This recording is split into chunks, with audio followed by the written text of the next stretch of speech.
بسم اللہ الرحمن الرحیم۔ گرمی کو شکست دینے کے 7 طریقے۔ گرمی کے موسم اور بڑھتے ہوئے درجہ حرارت کی وجہ سے ہر کوئی موسم گرما کی بارشوں کے انتظار میں ہے تاکہ موسم کی شدت سے نجات پا سکیں، لیکن گرمی کی وجہ سے کئی بیماریاں بھی جنم لے سکتی ہیں۔ ماہرین غذائیت نے لوگوں کو 7 بیماریوں سے خبردار کیا ہے جو سال کے گرم ترین دنوں میں آپ کو اپنا نشانہ بنا سکتی ہیں۔ ان میں لو لگنا، ملیریا، زہر خورانی، بخار، ڈائریا اور یرقان شامل ہیں۔ ماہرین کا کہنا ہے کہ جو افراد دل کی بیماری میں مبتلا ہیں ان کو زیادہ احتیاط کرنی چاہیے کیونکہ گرمیوں میں دل کے دورے کا خطرہ بڑھ جاتا ہے۔ نمبر 1، کیڑوں سے بچاؤ کی ادویات استعمال کریں۔ مچھر اور کھٹمل ڈینگی اور ملیریا جیسی بیماریاں پھیلانے کا سبب بنتے ہیں۔ اس سے بچاؤ کے لیے ادویات کا استعمال کرنا چاہیے، ورنہ کیڑوں کے کاٹنے سے کئی بیماریاں جنم لے سکتی ہیں جن میں خارش، بے چینی اور سنگین بیماریاں شامل ہیں۔ نمبر 2، ڈھیلے کپڑے پہنیں۔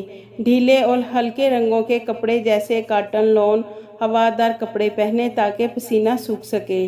نمبر 3، پانی اچھی طرح پئیں۔ اپنے جسم میں نمکیات اور پانی کا توازن برقرار رکھنا چاہیے۔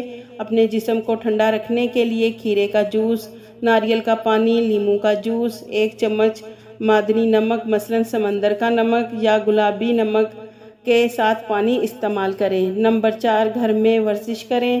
ورزش کرنے کے لیے دن کے ٹھنڈے وقت کا استعمال کریں، یعنی جب سورج کی گرمی کم ہو، جیسے صبح یا پھر شام کے وقت۔ گرمی کی وجہ سے زیادہ سخت اور زیادہ دیر تک ورزش نہ کریں۔ نمبر 5، کھانا باہر مت کھائیں۔ تلے ہوئے یا پھر پیکٹ میں پیک کھانے ہرگز مت کھائیں۔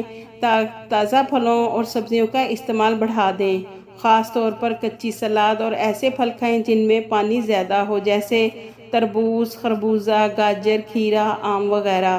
باہر کھانا کم سے کم کھائیں۔ تھوڑی سی لاپرواہی سے ہی بہت مختلف قسم کے انفیکشن ہو سکتے ہیں، لہٰذا کھانے اور پینے سے احتیاط کریں۔ نمبر 6، سن بلاک کا استعمال کریں۔ اس میں کوئی شک نہیں کہ دھوپ وٹامن ڈی کا بہت بڑا ذریعہ ہے، لیکن الٹرا وائلٹ شعاؤں کا نقصان بہت شدید ہوتا ہے۔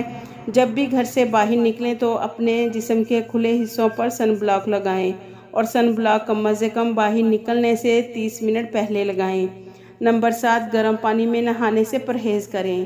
سوئمنگ پول میں کلورین کو اچھی طرح شامل کریں یا پھر کم گہرے اور گرم پانی والی سرگرمیوں میں حصہ لینے سے اجتناب کریں۔